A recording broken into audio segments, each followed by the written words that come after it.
नमस्कार दोस्तों, एक बार फिर वक्त है दिन की बड़ी खबरों पर बात करने का, लेकिन तसल्ली के साथ, डिटेल में।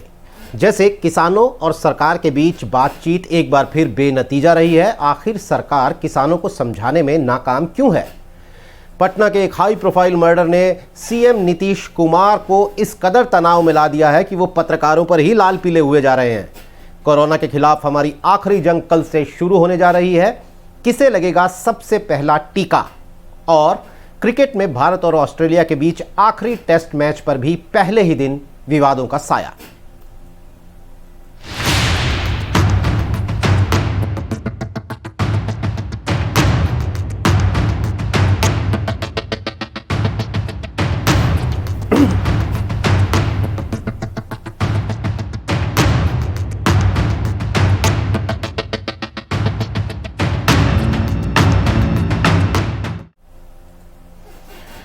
तारीख पर तारीख पर तारीख पर तारीख, दामिनी फिल्म का यह डायलॉग लगता है फिल्म के लिए नहीं, किसानों और सरकार की बैठकों के लिए लिखा गया था। 9वें दौर की बातचीत थी आज किसानों और सरकार के बीच, लेकिन वो भी बेनतीजा रही। अब 19 जनवरी को एक बार फिर दोनों पक्ष मिलेंगे, बैठेंगे, लेकिन किसानों का रुख जो है वो आज और भी ज़्यादा कड़ा था। उन्होंने साफ तौर पर यह कहा कि सरकार उनका वक्त बर्बाद कर रही है। किसानों को कहना है आप 3 कृषि कानूनों को वापस लेते हैं तो ठीक है, इसके अलावा आप हमारा वक्त बर्बाद कर रहे हैं। सुनिए मीटिंग के बाद किसान नेता ने क्या कहा। मीटिंग में कुछ नहीं हुआ, बोला ना, ये खाली वेस्टेज ऑफ टाइम हो रहा है, कोई काम नहीं आ रहा है। सुबह से शाम तक 5 घंटा बैठा है, कोई फ्रूटफुल बात नहीं हुआ और सरकार वो अपना कानून वापस लेने के तैयार नहीं है। और हम बिना वापस लेके हम समझते किसान बच नहीं सकता, इसी जगह में खड़ा है। वही बात चलते चलते तय हुआ 19 तारीख फिर दोबारा बैठेगा, वही तारीख। आपने सुना किसान नेता हन्नान मुल्ला को, और भारतीय किसान यूनियन के जो प्रवक्ता हैं राकेश टिकैत, जिन्हें आप अक्सर देखते हैं किसान आंदोलन पर बात करते हुए मीडिया से, उन्होंने भी मीटिंग के बाद हमसे बात की। सुनिए क्या कहा राकेश टिकैत ने। एमएसपी पे सरकार भागना चाहती है, लेकिन भागना नहीं देना। एमएसपी से ही शुरुआत होगी, 3 कूच से शुरुआत होगी, और देखते हैं सरकार कहाँ तक जाएगी। सरकार केंद्रीय किया है राकेश जी, सरकार केंद्रीय किया, एमएसपी के मसले पे आ ही नहीं रही सरकार। हाँ, रपट रही है एमएसपी के मसले पे, उस एमएसपी के मसले पे ही तो जाना। कोर्ट में नहीं हम जा रहे, कोर्ट की कमेटी के सामने नहीं जा रहे, और सरकार से ही हम बात करेंगे, उसी से ही कानूनों को वापसी करवाएंगे। ठीक है जी, अगला प्लान, एक्शन प्लान क्या रहेगा? अगला प्लान कोई महत्वपूर्ण बिंदु पर फोकस करने की बात? 2 ही बिंदु है, एमएसपी पे कानून बने, 3 कानून वापसी हो। ये तो जो आपने सुना कि राकेश टिकैत कह रहे थे कि कोर्ट में हम नहीं जाने वाले, तो वो दरअसल बात यह है कि 12 जनवरी को सुप्रीम कोर्ट ने 4 सदस्यों की एक कमेटी बनाई और कहा कि भाई 2 महीने में आप सरकार से और किसानों से बात करके हमें अपने सुझाव दीजिए कि क्या इसका हल निकल सकता है किसान आंदोलन का। तो लेकिन किसानों ने कहा कि भाई उसमें जो 4 सदस्य आपने लिए हुए हैं वो तो सारे के सारे कृषि कानूनों के समर्थक हैं। हालांकि एक सदस्य भूपेंद्र सिंह मान ने अगले ही दिन इस्तीफा भी दे दिया, लेकिन किसानों ने यह साफ कह दिया है कि हम उस कमेटी से बात नहीं करेंगे। उस कमेटी से बात सरकार को करनी है तो करे, हम तो सरकार से बात करेंगे। यही बात राकेश टिकैत दोहरा रहे थे, लेकिन सरकार इसे लेकर क्या सोच रही है ये जानने के लिए सुनते हैं कृषि मंत्री नरेंद्र तोमर को।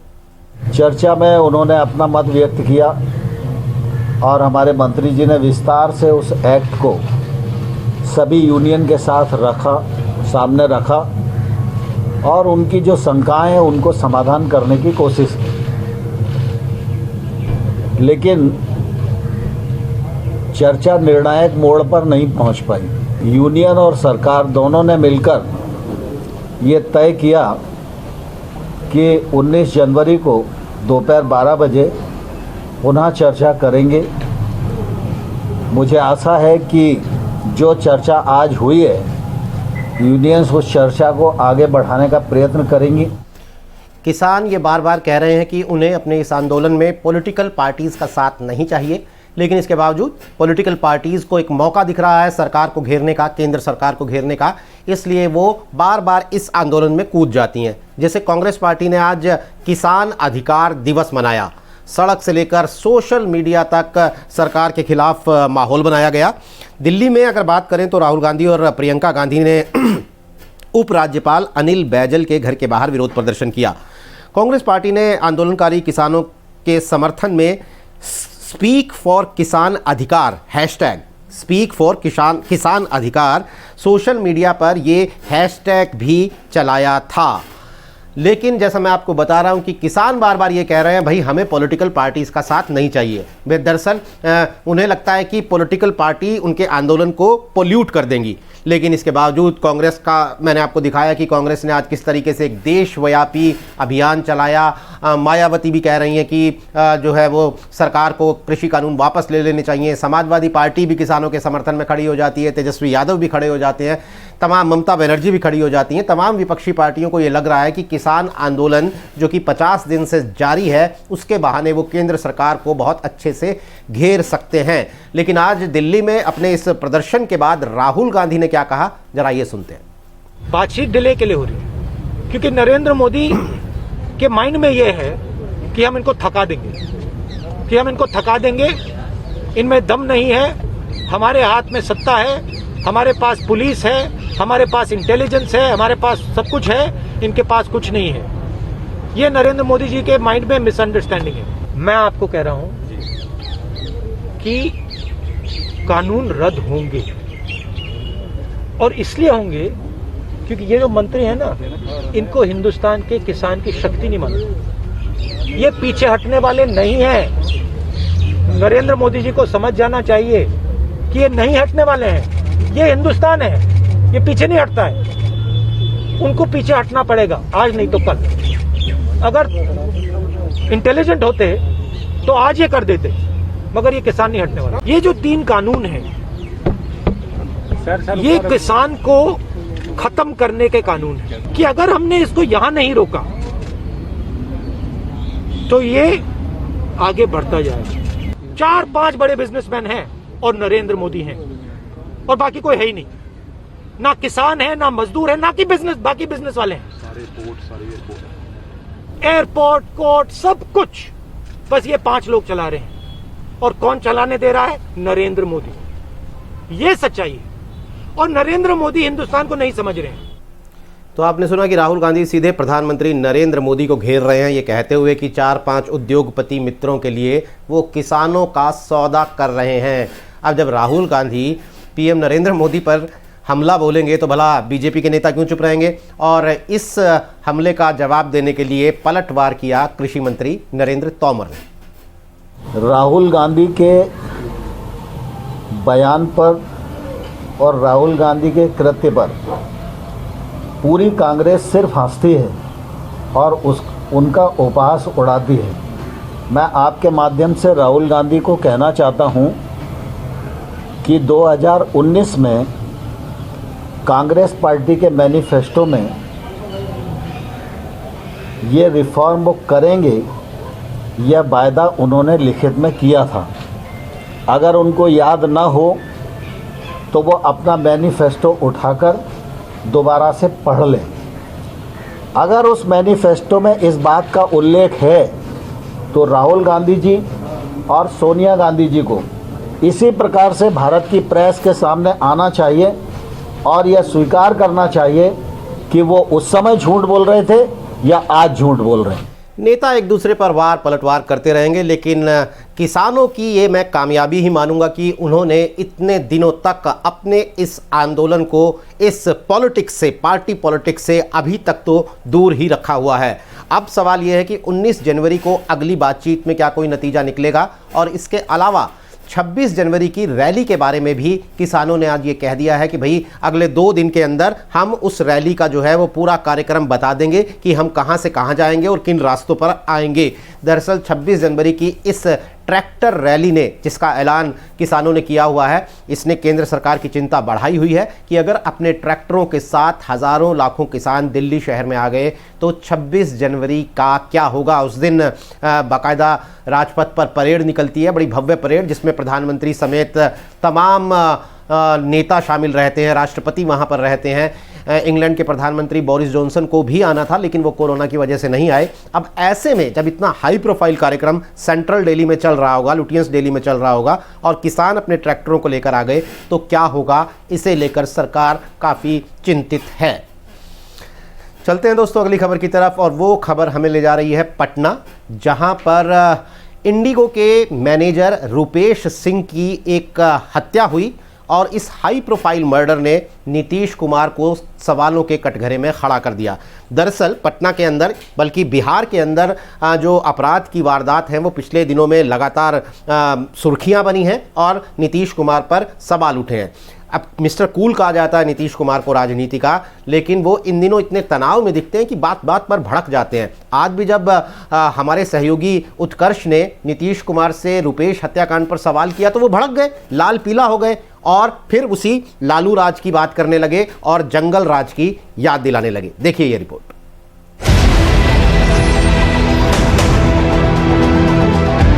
जैसे ही घटना घटी है हमने खुद डीजीपी से पूछा,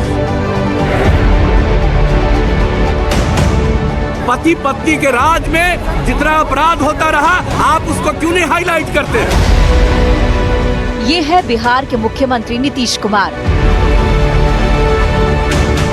15 साल से सूबे की कमान है, लेकिन आज भी अपराध होता है, सरकार से सवाल होता है तो सुशासन बाबू 15 साल पीछे चले जाते हैं। मीडिया से ही सवाल करने लगते हैं कि 2005 से पहले पर सवाल क्यों नहीं उठाते। पहले क्या होता था हम आप ही से पूछते हैं, क्या था 2005 के पहले क्या था? कितना हिंसा, कितना अपराध किस तरह से होता था? आज वो स्थिति है, आज वो स्थिति है। पटना में सरेआम हत्या होती है। इंडिगो के स्टेशन मैनेजर को उनके ही अपार्टमेंट के गेट पर गोलियों से छलनी कर दिया गया। 4 दिन हो गए लेकिन कोई सुराग नहीं है। सवाल राज्य के मुखिया से होगा, लेकिन मीडिया ने सवाल दागा तो नीतीश बाबू आपा खो बैठे। मैं भला आपसे कोई बात कर सकता हूँ? आप इतने महान व्यक्ति हैं और आप किसके समर्थक हैं? मैं आपको डायरेक्ट पूछ रहा हूँ। आप जो जिनको राज मिला 15 साल तक, पति पत्नी के राज में जितना अपराध होता रहा, आप उसको क्यों नहीं हाईलाइट करते हैं? आप करिए, हम क्या भाषण दे रहे हैं। हैरानी तो ये है कि मुख्यमंत्री कहने लगे कि अपराधी कोई परमिशन लेकर तो नहीं आता। वो पत्रकारों से पूछने लगे कि कोई सूचना हो तो पुलिस को बताएं। लेकिन आप जान लीजिए कि ये किसी से परमिशन लेकर के करता है, और आपको किसी को मालूम है? अगर मालूम है तो बताइए प्लीज। अगर कहीं से भी पता चले कि किसका मर्डर किसने किया, आपको अगर कहीं से कोई संदेह और कोई अप मिलता है तो बताना चाहिए ना। लेकिन नहीं, ये सवाल, आपका सवाल बिल्कुल गलत है, आपका सवाल अनुपयुक्त है। मैं कह रहा हूं और अच्छी तरह जान लीजिए कि आप इस तरह से पुलिस को डिमोरलाइज मत करिए। नीतीश जी, आप राज्य के प्रमुख हैं, कानून व्यवस्था की जिम्मेदारी आपकी है। आप कैसे इस जिम्मेदारी से बच सकते हैं? ये नहीं चलेगा कि आज क्राइम हो रहा है और आप 15 साल पुरानी सरकार का डर दिखा रहे हो, उसकी तुलना कर रहे हो। आखिर ये तो सुशासन नहीं है। जनता ने आपको इसीलिए तो नहीं चुना। उनका सोचिए जिन्होंने अपना बेटा खो दिया, जरा उनका सोचिए जिसकी पत्नी विधवा हो गई, उसकी सोचिए जिन मासूमों के सिर से पिता का साया उठ गया। 3 बातें साफ हैं। पहली बात ये कि मेरी कमीज उनकी कमीज से साफ है, उनकी कमीज मेरी कमीज से काली थी। ये दुहाई बार बार देकर लालू राज की नीतीश कुमार मौजूदा लोगों की सुरक्षा के ऊपर से खुद का पल्ला नहीं झाड़ सकते, पहली बात। दूसरी बात ये कि पुलिस को डिमोरलाइज मत कीजिए। इस तरह का इमोशनल जुमला फेंक के आप पत्रकारों को सवाल पूछने से नहीं रोक सकते। और तीसरी बात, नीतीश कुमार जी, अकेला तो मर्डर था नहीं जिस पर आप इस तरह की बातें कह रहे थे कि आप अपराध पर लगाम लगी हुई है। पिछले दिनों के अखबार उठाकर देख लीजिए, वेबसाइट्स देख लीजिए, मुजफ्फरपुर, चंपारण, गोपालगंज, दरभंगा, मुंगेर और पटना, मतलब कौन सा जिला है बिहार का जो पिछले कुछ दिनों में अपराध को लेकर सुर्खी नहीं बना? तो अपराध पिछले दिनों आपके सूबे में बहुत ज़्यादा दिखे हैं, होते हुए दिखे हैं, और इसलिए उन पर सवाल उठना भी लाजमी है। खैर दोस्तों, चलते हैं अगली खबर की तरफ, और अगली खबर है चेहरे पर मुस्कुराहट लाने वाली, क्योंकि कोरोना के खिलाफ हमारी आखिरी जंग कल से शुरू होने जा रही है। कल से कोरोना का वैक्सीनेशन पूरे देश में शुरू होगा। करीब 10 बजे प्रधानमंत्री नरेंद्र मोदी जो हैं वो 3006 सेंटर्स को वीडियो कॉन्फ्रेंसिंग के जरिए संबोधित करेंगे। पहले दिन भारत के 3 लाख स्वास्थ्य कर्मचारियों को टीका लगाया जाना है। पहले चरण में जो आप 30 करोड़ का फिगर बार बार सुनते हैं वो अगस्त तक जाकर पूरा होगा, लेकिन पहले दिन कल 3 लाख स्वास्थ्य कर्मचारियों को टीका लगेगा। और पटना के IGIMS में एक सफाई कर्मी है राम बाबू, उन्हें पहला टीका लगेगा और दूसरे टीके के लिए वहीं के एम्बुलेंस के एक ड्राइवर हैं अमित कुमार, उनका नाम तय किया गया है। वैक्सीन कार्यक्रम के पहले चरण में 3 करोड़ स्वास्थ्य कर्मियों और फ्रंटलाइन वर्कर्स को टीका लगाए जाने की योजना है। भारत में 2 वैक्सीन को मंजूरी मिली है, जो हम बार बार आपको बताते रहते हैं, और ये वैक्सीन है सीरम इंस्टीट्यूट की कोविशील्ड और भारत बायोटेक की कोवैक्सीन। और इस बीच कोरोना को लेकर जो आप पिछले दिनों कॉलर ट्यून की शक्ल में अमिताभ बच्चन की भारी भरकम आवाज़ सुन रहे थे, कल से वो सुननी बंद हो जाएगी, क्योंकि अब कोरोना के खिलाफ अमिताभ बच्चन कहते थे जब तक दवाई नहीं तब तक ढिलाई नहीं, लेकिन भाई कल से तो दवाई शुरू हो रही है। इसलिए कल से आप कॉलर टोन में एक महिला की आवाज़ सुनेंगे और वो आपसे क्या कहेंगी, ये जानने के लिए ये रिपोर्ट देख लीजिए। क्या आप भी कोरोना वायरस पर कॉलर ट्यून को सुनकर परेशान हैं? तो अब खुश हो जाइए, अब आपको उस पुरानी कॉलर ट्यून से छुटकारा मिलने जा रहा है। 2020 में देश की बड़ी आबादी कोरोना से परेशान थी। इसके अलावा एक और चीज जिससे लोग परेशान हुए वो थी आपकी कॉलर ट्यून। कोरोना महामारी के चलते साल 2020 के 6 महीनों से ज्यादा वक्त हमने एक कॉलर ट्यून सुनी, जिसकी शुरुआत खांसी की आवाज के साथ होती थी। उसके बाद हमारे फोन पर बॉलीवुड के सुपरस्टार अमिताभ बच्चन की आवाज में कॉलर ट्यून आई, जिसमें वो कहते हैं कोविड-19 से पूरा देश नहीं पूरा विश्व लड़ रहा है। आगे वो कोरोना से बचने के लिए समय समय पर हाथ धोना, मास्क पहनना, सोशल डिस्टेंसिंग बनाए रखना जैसे तरीकों को विस्तार से बताते हैं।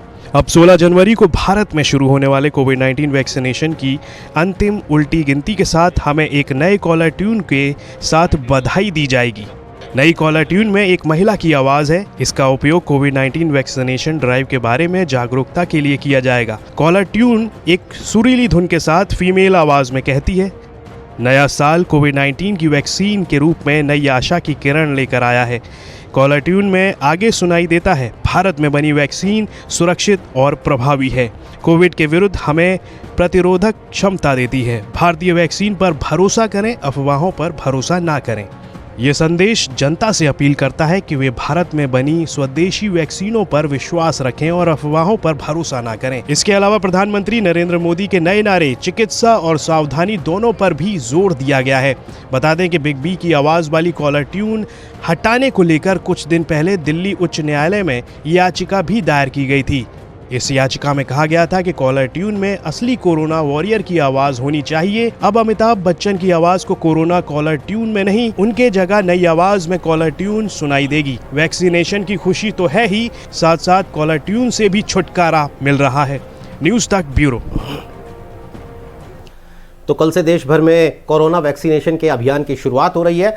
देखिए, ये सोशल मीडिया के अंदर आपको तरह तरह की अफवाहें, तरह तरह की गलत रिपोर्ट्स सुनने को मिलेंगी जो पिछले कुछ दिनों से आ रही हैं वैक्सीन के बारे में, लेकिन उन पर यकीन मत कीजिए। जो इससे जुड़ी हुई सही सूचनाएं हैं, जैसे न्यूज़ तक पर आपको इससे जुड़ी हुई हर सूचना मिलेगी, वहां पर जाकर आप सही सूचनाएं लीजिए। और हमारी आपसे छोटी सी गुजारिश है कि इस अभियान में सहयोग कीजिए। जब टीका कुछ लोगों का ये मानना है कि भाई हम तो टीका लगवाएंगे ही नहीं, हमें इसकी कोई ज़रूरत नहीं है, इस तरह का जो रुख है वो जो ये एक कोरोना की चेन तोड़ने का जो एक कोशिश है उसे ख़राब कर सकता है। तो जब भी आपका नंबर आए, जब भी आपके किसी जानने वाले का नंबर आए, तो उन्हें कोरोना का वैक्सीन लगाने और लगवाने के लिए प्रोत्साहित कीजिए, एनकरेज कीजिए। दोस्तों, अब चलते हैं खेल की खबरों की तरफ। और भारत और ऑस्ट्रेलिया के बीच चौथे और आखिरी टेस्ट मैच का आज आखिरी दिन था। मेजबान टीम यानी ऑस्ट्रेलिया की टीम ने 5 विकेट खोकर 274 रन बनाए, लेकिन पहले ही दिन मैच पर विवादों का साया हावी हो गया। दरअसल इस पूरी सीरीज में इतने सारे विवाद हो चुके हैं, चौथे टेस्ट के पहले ही दिन ऑस्ट्रेलियाई जो दर्शक थे उन्होंने हमारे गेंदबाज वॉशिंगटन सुंदर और मोहम्मद सिराज के खिलाफ गाली गलौज की, आप शब्द बोले। देखिए ये रिपोर्ट। ब्रिस्बेन के गाबा मैदान पर खेले जा रहे चौथे टेस्ट में कुछ दर्शकों ने तेज गेंदबाज मोहम्मद सिराज और ऑफ स्पिनर वॉशिंगटन सुंदर को अपशब्द कहे हैं। ऑस्ट्रेलियाई अखबार सिडनी मॉर्निंग हेरल्ड की खबर से इनका खुलासा हुआ है। बताया जा रहा है कि जब सिराज और सुंदर बाउंड्री पर फील्डिंग कर रहे थे तभी कुछ दर्शक जोर जोर से उन्हें गालियां देते हुए सुनाई दिए। गौरतलब है कि इससे पहले सिडनी में खेले गए तीसरे टेस्ट मैच में भी दर्शकों ने मोहम्मद सिराज और जसप्रीत बुमराह पर नस्लीय टिप्पणियां की थी। इन दोनों ने इसकी शिकायत अंपायर से भी की थी। इसके बाद दूसरी पारी में भी दर्शकों ने सिराज को अपशब्द कहे थे, जिसके बाद करीब 10 मिनट तक खेल रोकना पड़ा। इसके बाद फिर करीब 6 दर्शकों को स्टेडियम के बाहर निकाला गया। आपको बता दें, सिडनी टेस्ट के दौरान सिराज को कुछ दर्शकों ने बिग मंकी और ब्राउन डॉग कहा था। खबरों के मुताबिक ब्रिस्बेन में चल रहे चौथे टेस्ट के पहले दिन सिराज को ऑस्ट्रेलियाई दर्शकों ने ग्रब यानी कीड़ा कहा। बताया जा रहा है कि वो के सेरा सेरा सॉन्ग की जगह के सिराज सिराज गाकर उनको चिढ़ा भी रहे थे। वैसे ये कोई नई बात नहीं है, ये जो विवाद भारत और ऑस्ट्रेलिया के बीच खासतौर पर होते हैं। मुझे 2008 की वो सीरीज़ याद आ रही है जब भारतीय टीम ऑस्ट्रेलिया गई हुई थी और एक मैच में हरभजन सिंह पर एंड्रयू साइमंड्स ने, जो कि ऑस्ट्रेलिया के गेंदबाज थे, उन्होंने आरोप लगाया था कि भाई हरभजन ने मुझे मंकी कहा है, बंदर कहा है। मंकी गेट विवाद के नाम से वो पूरा विवाद चर्चित हुआ था, सुर्खी बना था, मामला काफ़ी बढ़ गया था। भज्जी पर 3 मैचों का प्रतिबंध लगा दिया गया था अगर मैं गलत नहीं हूँ तो, और बीसीसीआई ने दौरा रद्द करने की धमकी तक दे दी थी, लेकिन बाद में मामला सुलझ गया।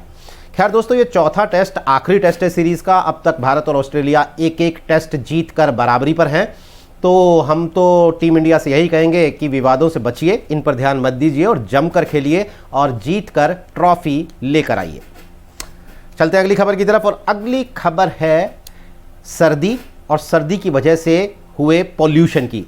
दरअसल पिछले कुछ दिनों से 10 दिनों से उत्तर भारत में कड़ाके की सर्दी पड़ रही है और इस सर्दी ने, कोहरे ने दरअसल पॉल्यूशन का लेवल बढ़ा दिया है। कैसे, जरा देखिए हमारे सहयोगी की ये रिपोर्ट।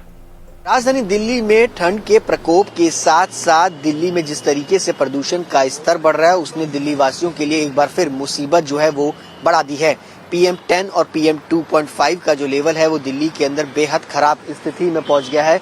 PM2.5 का जो लेवल है वो 431 पर है, तो वहीं PM10 का लेवल दिल्ली के अंदर अगर कहा जाए 467 पर पहुंच गया, जो कि बेहद खराब स्थिति के अंदर है। जिसके अगर कहा जाए तो दिल्ली की आबो हवा एक बार फिर से जहरीली हो गई है। कारण की अगर बात करें तो जिस तरीके से लगातार कोहरे की चादर दिल्ली NCR के अंदर छाई हुई है, उसके ही चलते दिल्ली में प्रदूषण का स्तर भी जो है वो लगातार बढ़ता हुआ नजर आ रहा है, क्योंकि शीतलहर जो है वो फिलहाल रुकी है और जिसके कारण जो प्रदूषण है जो लगातार पिछले कई दिनों से बढ़ रहा था वो अचानक से अब खतरनाक स्थिति पर जो है वो पहुंच गया। ऐसे में एहतियातन बरतने की सख्त जरूरत है। जरूरी काम हो तो ही घर से बाहर निकले और मास्क पहन करके ही बाहर निकले, क्योंकि ठंड के साथ साथ जिस तरीके से प्रदूषण के स्तर में इजाफा हुआ है उसने लोगों के लिए मुसीबतें और बढ़ा दी हैं। दोस्तों, पोल्यूशन और कोरोना दोनों से बचने के लिए मास्क पहनिए, और अगर सर्दी से बचने के लिए गर्म कपड़े पहनने की ज़रूरत है वो ज़रूर पहनिए। ज़रूरतमंदों की मदद कीजिए और अपना और अपने परिवार का ख्याल रखिए। आपको हमारी बातचीत अगर अच्छी लगी तो न्यूज़ तक को सब्सक्राइब कर लीजिए और हमारी तक ऐप को अपने मोबाइल फ़ोन पर डाउनलोड करके वीडियो कमेंट्स के ज़रिए हमसे संपर्क साधिए। हमें अच्छा लगेगा और हम आपकी बातों का, आपके सवालों का जवाब भी ज़रूर देंगे। आज के लिए दोस्तों बस इतना ही। नमस्कार।